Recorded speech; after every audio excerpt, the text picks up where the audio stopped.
97.3 ESPN presents The Sports Bash with Mike Gill. It's time for Football at 4 with 97.3 ESPN.com's Andrew DiCecco. Powered by InsideTheBirds.com. He's in! Touchdown! Now, live from inside the Matt Black Kia Studios, it's Football at 4. Yes, Football at 4, powered by the Inside the Birds podcast. Of course, Football at 4 being brought to you by PleasureSugarHouse.com. Andrew DiCecco joins the show on Tuesdays during the week. He's back from his little vacation. He's joining us here to talk a lot about the Eagles and the NFL here on 97.3 ESPN. Andrew, how you doing today? Josh, I'm doing great, man. How about yourself? Good to have you back. We're doing all right. And we got to start with the bigger news because this whole situation with college football, and you're a guy who covers a lot of college football, we have a situation here where the Big Ten's talking about pushing off until the spring. And whether there's football in the spring or not, we don't really know because this whole situation is completely fluid. But as somebody who is involved in the draft world and knows what goes into the evaluation of draft picks, how crazily negatively impactful is this for teams who rely on these games ahead of the draft, that you're going to have an entire fall season with the majority of the football world not playing at the amateur level?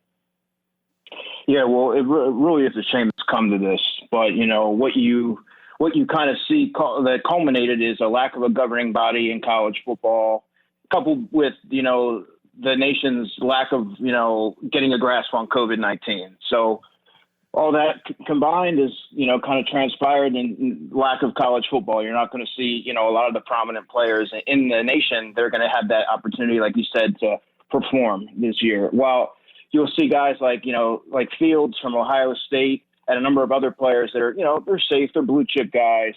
There's a number of players that, you know, had top 50 potential that all of a sudden, you know, they could have used a little bit more tape, and now all of a sudden they're kind of in limbo like so many players are. So I think when, you know, like you said, look, they plan on moving things to the spring, but this virus isn't going anywhere. You know, for anyone to think that you turn the calendar to January 1st and everything kind of just goes away, I mean, there may be a vaccine by then, but there's still so many things that we're learning with this virus. And obviously the plan is to move it to things in the spring. But, you know, what do you do if you're a senior? Do you do the spring league? Do you bet on yourself and enter the draft? There's a lot of things. I mean, if you're a younger player, you obviously have the option to redshirt, but it's kind of a fluid situation, like you said. Do you sense that the NFL teams might trade more and be willing to trade more of their draft picks just because of the uncertainty of things? I know when the Seahawks made the trade for Adams, some of the speculation was, look, you don't know if there's going to be college football, so maybe you give up a heavier package because you just don't know what you're going to be getting when it comes to these picks. Yeah, that's a valid point. I think you will see some teams be a little bit more willing to part with some of those top picks, because this season, more than ever, teams are really going to have to be relying heavily on their scouting departments to really uncover a lot of these gems, because, like I said, some of these guys really needed this season to cement their draft status, and they're not going to have that. But there's going to be a lot of talent in this draft, so you really need to see what your scouting department can do, and they're going to be, you know, put to the test here. But to answer your question, yeah, I do think that teams will be more willing to part with it just because of the uncertainty. What about also the fact, we talked about this the last time, we got a question on the text board about the possibility of teams maybe not willing to draft the quarterback and may try to trade for other teams' quarterbacks. And, you know, obviously some people might think of Jalen Hurts with the Eagles, but a name that I thought of is Josh Rosen, because just a few years ago, that guy was a huge prospect. And then he went to an abomination of a Cardinals team, went to another mess with Miami. So could teams look at the draft and say, I don't really have tape on the quarterbacks, I could go out off and trade for another team's discarded young quarterback?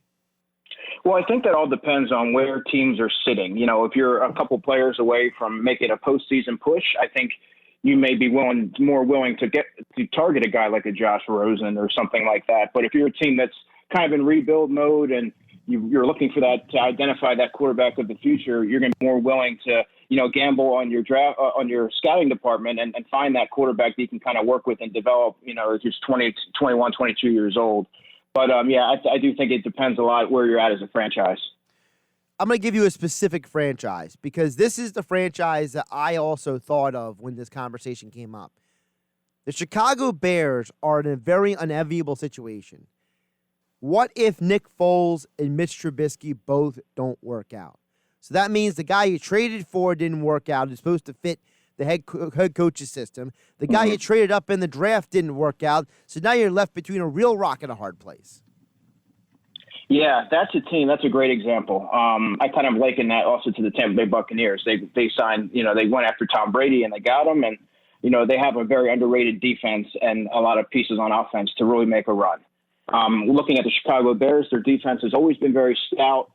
But you look at the offensive side of the ball, and they had, they had Jordan Howard and they had Tariq Cohen. You had a pretty good backfield. Now you have David Montgomery, obviously, but their offensive line has always been questionable, and their quarterback play has been very sporadic, at best. Mr. Trubisky has proven, he's been given a lot of opportunities, and he's proven he's not going to likely be the guy to carry that team forward. And Nick Foles, being as streaky as he is, you saw what he did. Obviously, he'll be forever remembered for what he did here in Philadelphia. But, he's been a streaky quarterback throughout his career.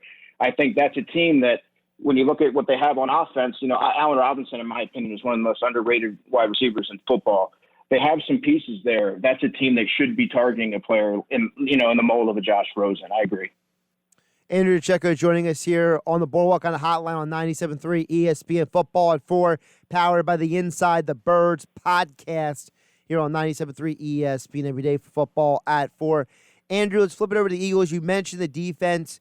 The weird news that came down over the weekend with Jatavis Brown just suddenly out of the blue retiring. He's not opting out of the season like everyone else. He's retiring from football altogether. So you're talking about a guy who a lot of people thought was going to be part of this linebacker core. So what is your perspective on the state of the Eagles linebackers right now? Well, that was one of the positions they couldn't afford to get any thinner, and they managed to do so.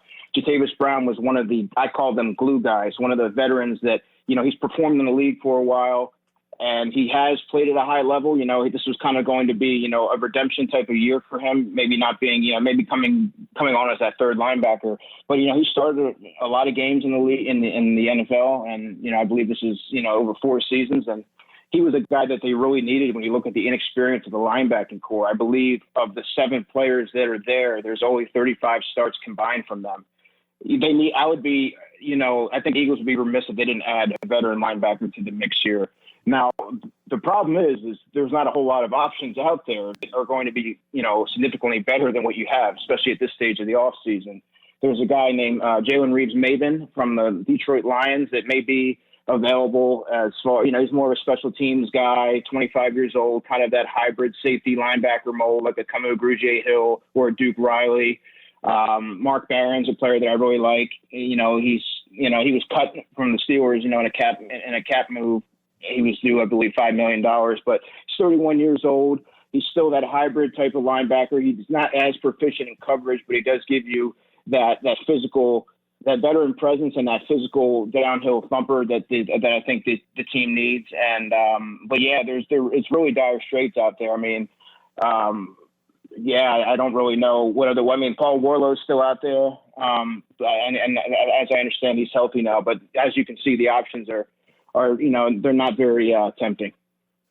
I want to relate this linebacker core to the Phillies bullpen for a second. Do you think that the linebacking core is so bad that it can actually ruin games for the team? Like, the Phillies offense can score a bunch of runs, but here comes the bullpen, and before you know it, the game's all over and they lose.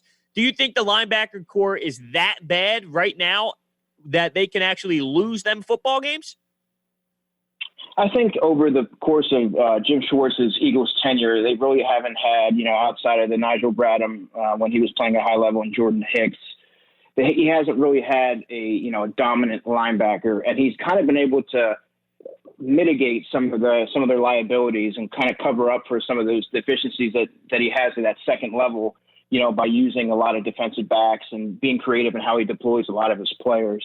I don't know that they can necessarily lose them games, but there will be certain matchups there where, you face some of those run heavy teams. The Eagles don't really have, outside of TJ Edwards, a lot of these, bigger physical linebackers that can fill these gaps and and defend the run, like the Jeremiah Trotters and Nigel Bradhams that they had in years past. So I think in coverage, they're kind of, the way that it's built is they have a lot of guys that are pretty good in coverage. You have, Duke Riley, who's incredibly fast. You have Nate Gary, who that's really his specialty. You have guys that are good in coverage and can match up with some of these hybrid tight ends and move around a little bit. But I think they're going to run into some problems when it comes to stopping some teams against the run, like the Giants with Saquon Barkley. I know Jeff Mosher was on yesterday, and he was very emphatic that he believed the Eagles were going to make a move for a linebacker. So what do you think? What kind of linebacker do you think makes the most sense, considering the fact that also you brought in Darius Slay, so you're obviously doing something a little bit different with the defense with having a cover corner. You have these new coaches that you brought in who are going to be a little bit different in how they're going to work under Jim Schwartz with their ideas as well. So what kind of linebacker do you think makes the most sense to be brought in?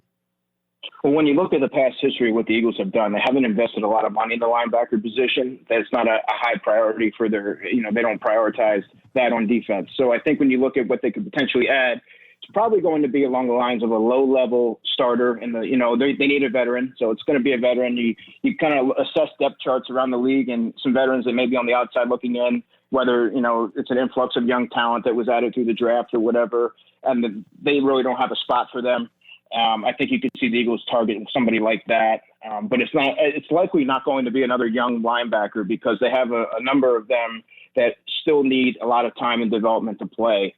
So I think Jatavis Brown was that veteran that they were going to be counting on, and I think that makes the most logical sense to me.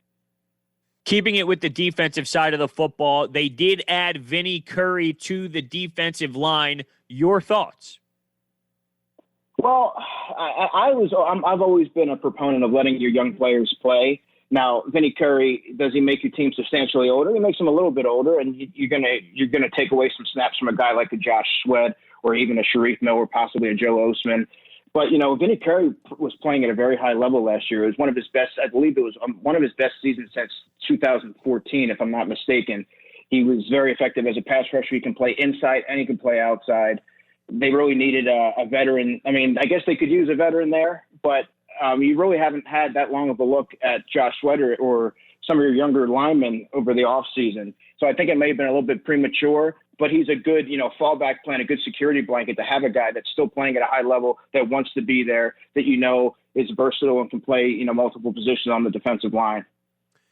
Now, you mentioned about having Vinny Curry that I might, not allow someone else to come in, but what about the fact that it's been suggested, we had people on the show last week who were saying, hey, listen, one of the issues in the NFL will be if you don't have veteran players out there, they might not know what the other side is doing. So in a building with no fans, you're going to be able to hear all the play calls from the offense. So isn't it important to have maybe more veterans out there who know what might be coming, like a Vinny Curry, than a guy like a Gerald Avery or a Josh Sweat who may not know what Z22Y banana X75 back end really means? Yeah, that's a fair assessment. But, at some point you do need to let these young players play. And, Josh Sweat's been around for a few seasons now. The Eagles traded a fourth-round pick to get Jannard Avery. At some point you have to kind of, take the training wheels off these guys and really let them be the player that you drafted or acquired them to be. And so I thought it may have been a little bit premature adding Vinny Curry. It's certainly not going to hurt. It can only help. But, the Eagles drafted these guys and had these guys in position all season, to kind of assume a more prominent role in the rotation. And I thought that, they kind of deserved that until they proved that they couldn't handle it. Other Eagles news today, Andrew DiCecco joining us on the Boardwalk on the hotline on 97.3 ESPN. Make sure you follow him on Twitter at @DiCecco NFL. Andrew, Lane Johnson called off the COVID list, and the last time we saw him, he was posting pictures on social media of him looking like basically he should be competing for one of those, bodybuilder kind of competitions. But, Lane Johnson is a very interesting guy and a very important guy to this team because when you think about, if a guy has to go down on the IL or go on the COVID list, you don't want it to be a guy like Lane Johnson because of the fact that you have an offensive line that has not one but two guys who are fairly new at their positions. Jason Peters isn't new to the offensive line, but he's new to right guard, and Andre Dillard is being basically handed the keys to the left tackle position. Yeah, I agree with you there. When you look at the Eagles roster, look up and down the roster, Lane Johnson is arguably, one of the top 5 players that the team can least afford to lose, whether it be injury or COVID related. His role is of the utmost importance, and he brings stability to the offensive line.